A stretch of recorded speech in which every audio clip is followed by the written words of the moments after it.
there's gonna be aliens coming out. She is hot.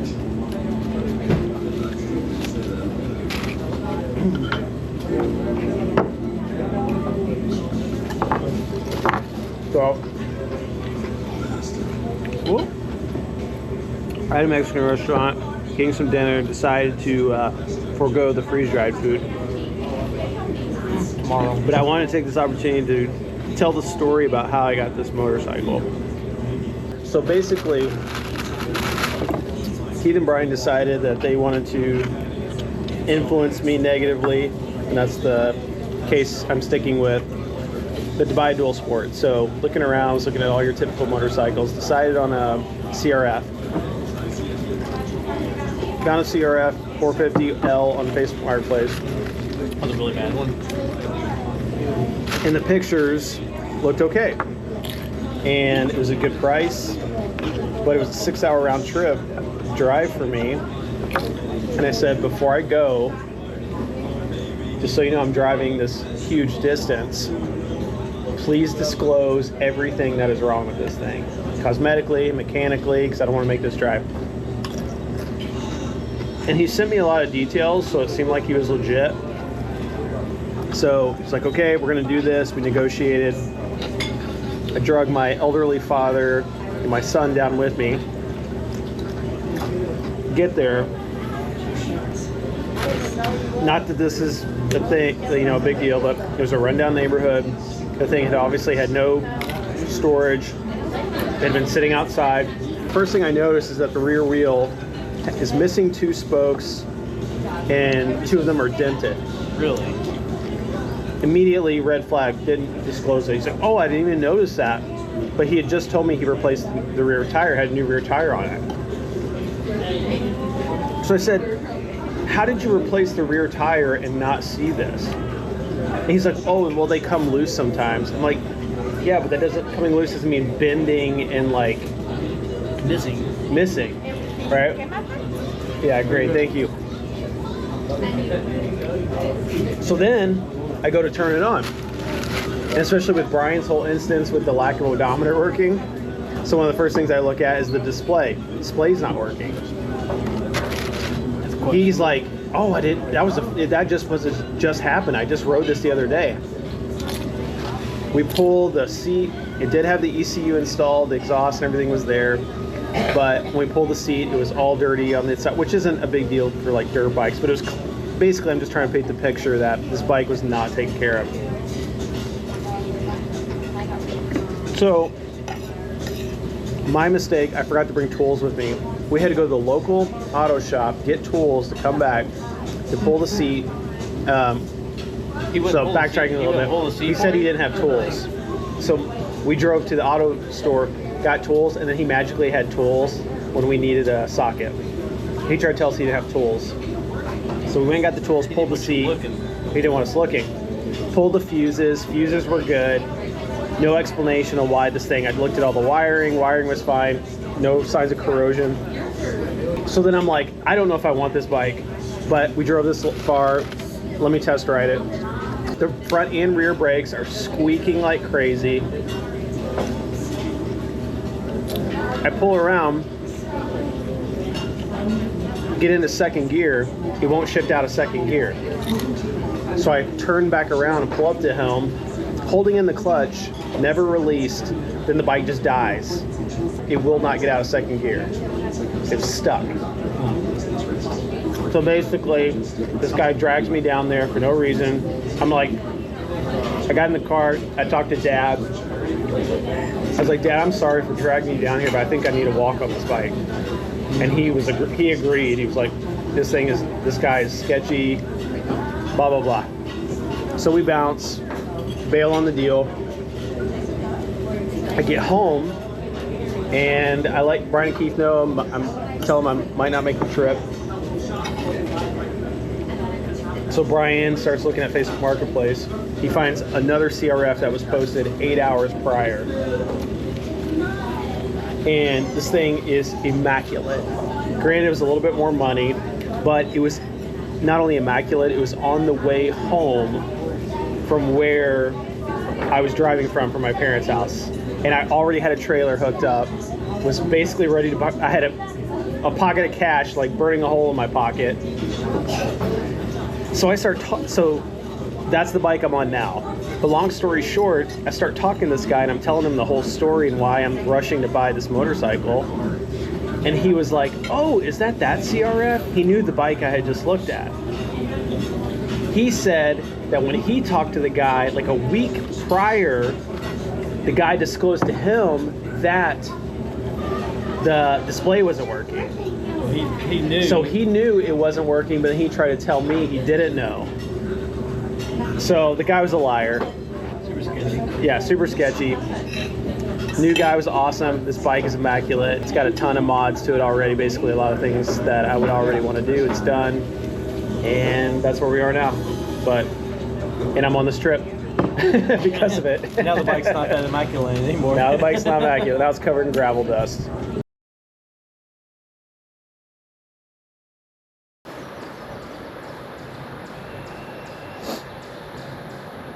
It's boiling. It's probably hot enough. If it's boiling, it's too hot. Coffee went more of like a light bubble. You want that pre-boil.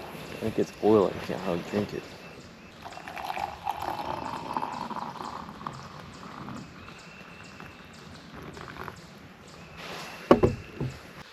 I was definitely cold. I think I was just tired enough to not care as much.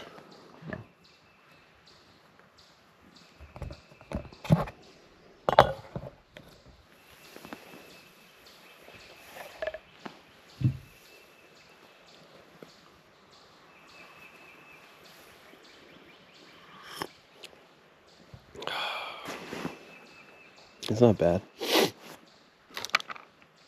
Trying these new instant coffee packets.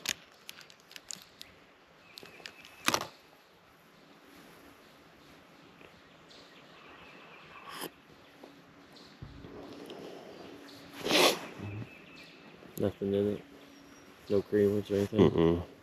I usually drink my coffee black anyways. I'm not much of a coffee drinker, but in Vietnam they put a lot of evaporated milk in their coffee, and actually I liked it. Yeah. It like sweetened. It took the bitterness away a little bit and kind of sweetened it enough that like I actually liked it. Those Thai coffees that Brian and I got in Boston were awesome. They were so good, but it felt like I was drinking dessert. Yeah. Those are the ones they had it had the sweet cream, and I think it had maybe like a mocha chocolate, and then they put a coffee popsicle in the top of it because it's an iced coffee. It was really good.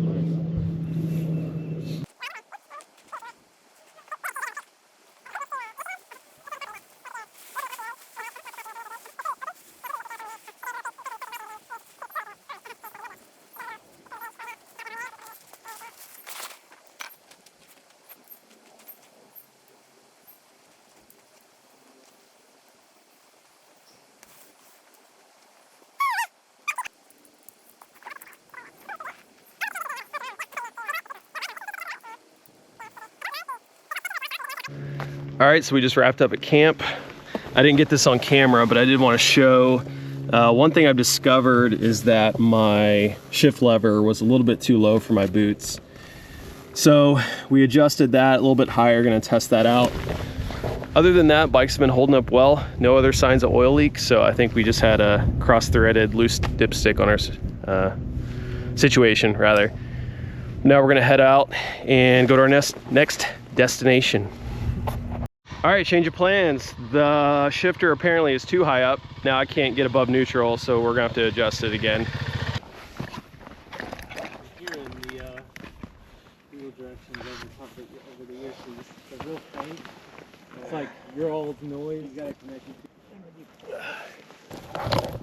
You can see what we're doing here.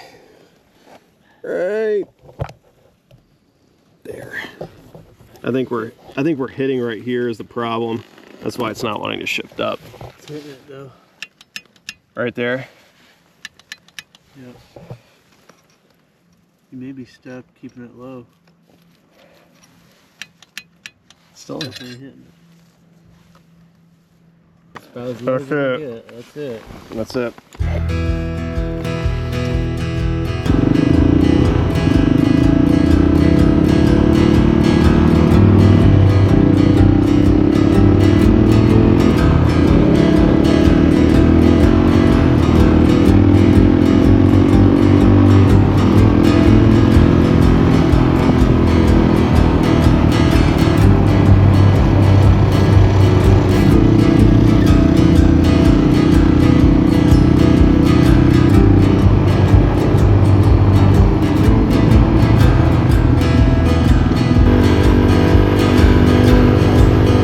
As hard as it is to wake up in a cold, dark place, the pull to get back on the road always wins. At first, setbacks feel like barriers, like something standing in your way. But eventually you realize they're part of the adventure.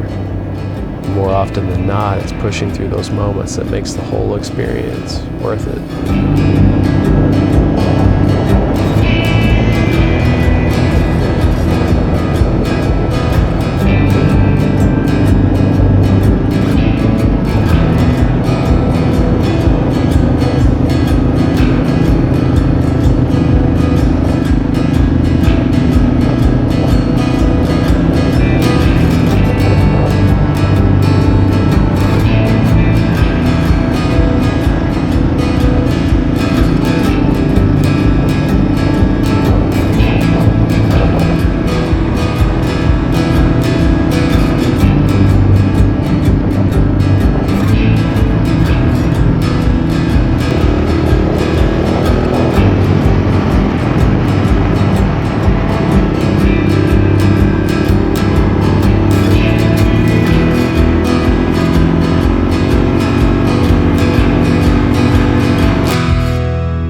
All right, we stopped for lunch.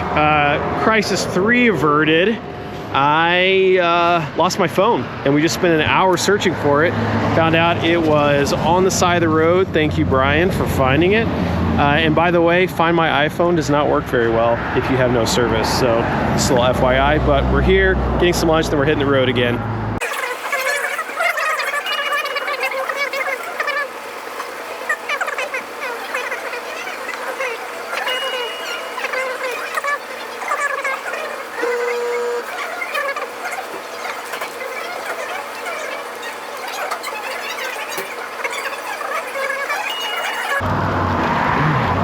Oh yeah, somehow I got behind the fairing.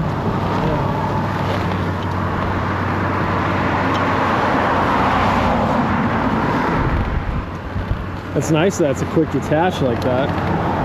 Yeah, it's aftermarket. This headlight.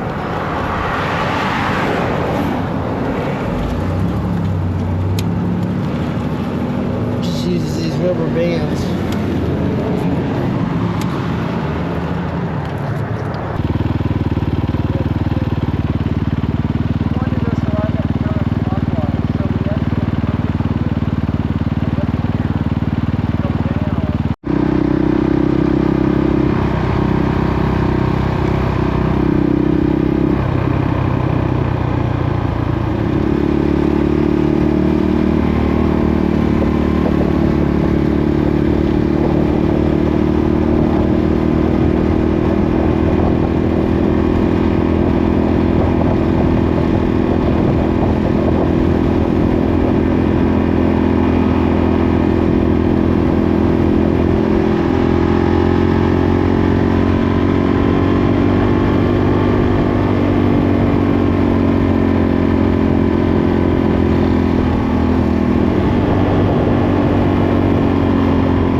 It never ceases to amaze me what you find out here. Pieces of life you'd never see from behind a car windshield, never find on a route Google hands you. And even in a beautiful place like this remote, you can't escape man's footprint. What's left behind? An iron graveyard.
This is fun.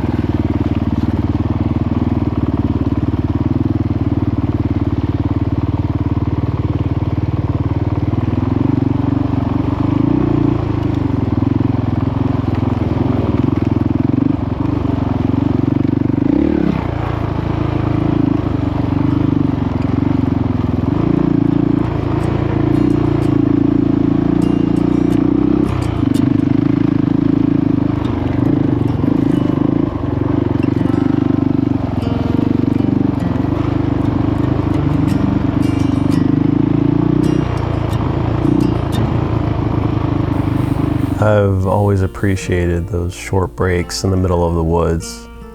They're more than just a chance to catch your breath in a place like this. They give you a moment to slow down and really take in what you just rode through.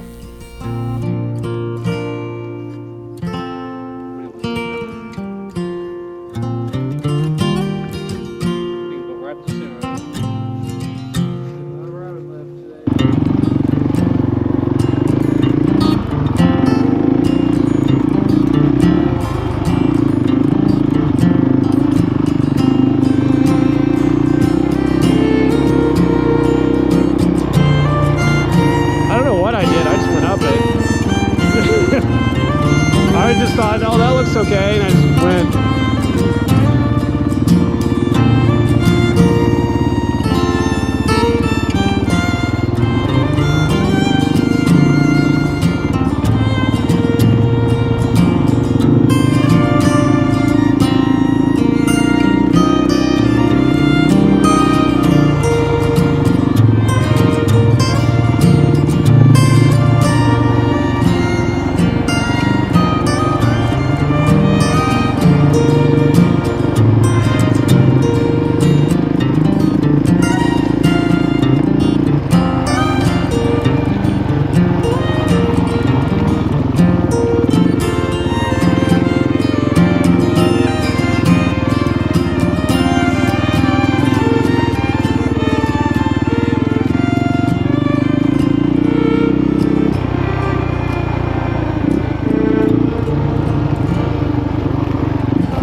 There's a brake pad.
It's sandy up here. Careful, man, I want to come up this way. Woo!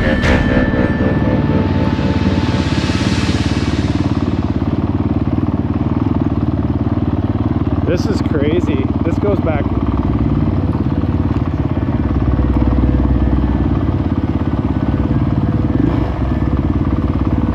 Dude, it gets super dark too. Holy cow. Oh my goodness. I'm scared. It gets super dark back here.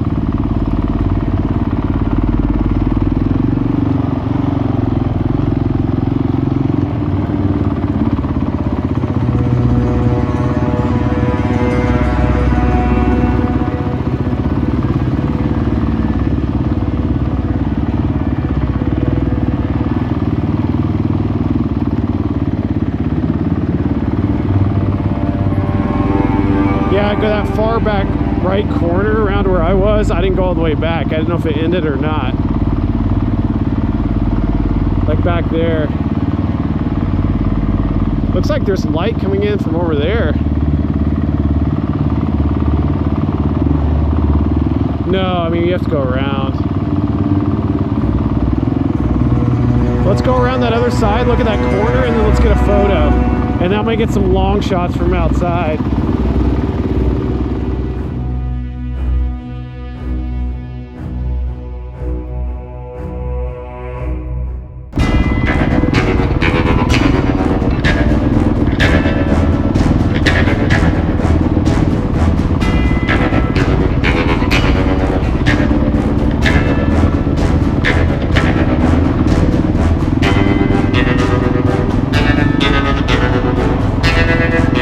Stuff I love, like exploration a little bit off the track beaten path.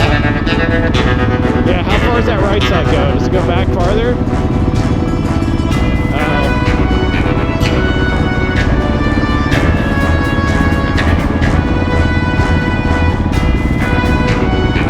Alright, let's go get a picture in front of that cabin without the graffiti on it.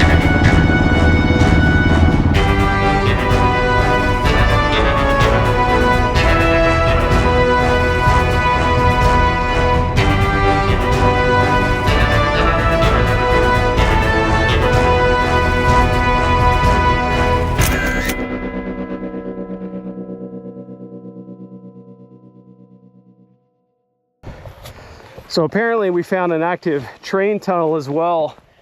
If you can look behind me, you see what appears to be a mine entrance. And then next to it is this train tunnel.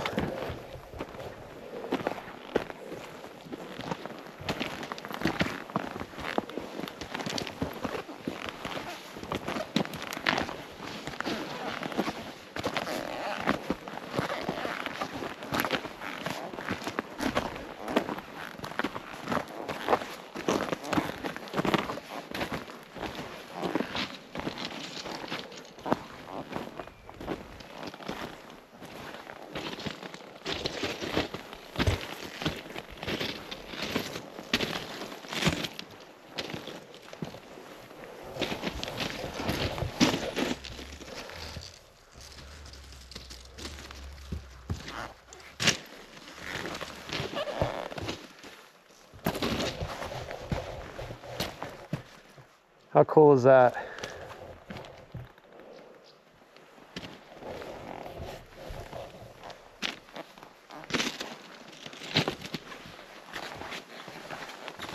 Definitely looks like it's used.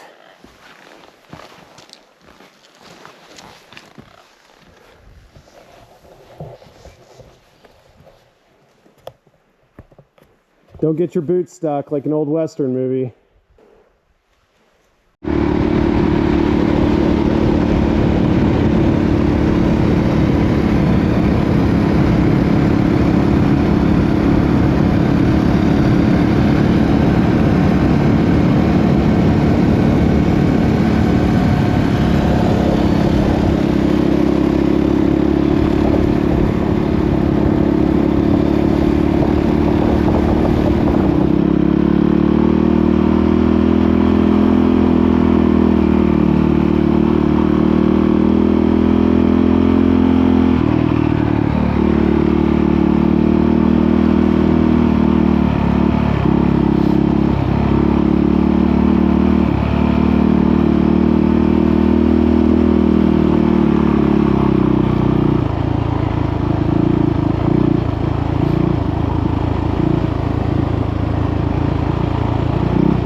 always pick the opportune times to stand up and hit your throttle, Keith.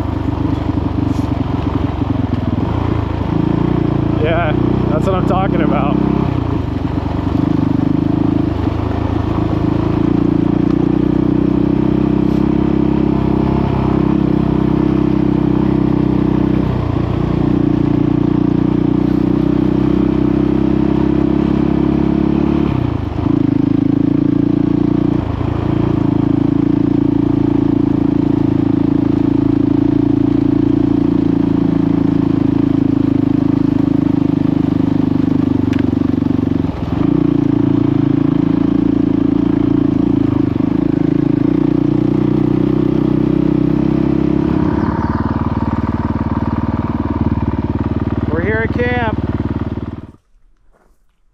There's our camping spot.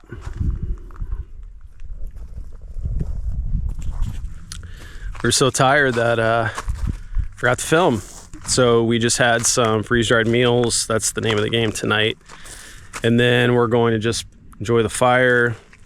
We did notice that we've had to ration our water because we ran out and didn't check when we had the opportunity, and now we are not near a water source. So not a big deal though. We're only spending one night here, and then we're gonna head back into town, and then tomorrow's probably our last day. We might do another day of riding, but we're just gonna kind of play it by ear and see how everybody's feeling. But pretty cool spot. We're kind of secluded at the end of this little cul-de-sac here.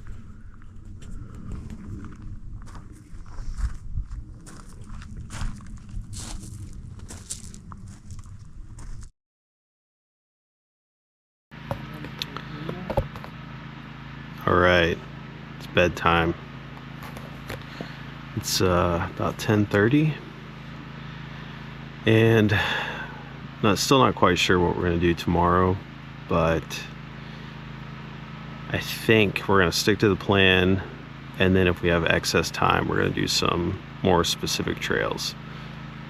There are some around here, but we have no water. We want to get coffee, food, kind of take care of ourselves before we hit those trails. So I'm gonna stick to the original plan, and then hopefully we'll have some extra time either tomorrow or Saturday, and we'll knock out some more technical stuff. But other than that, it's time for bed. Good night.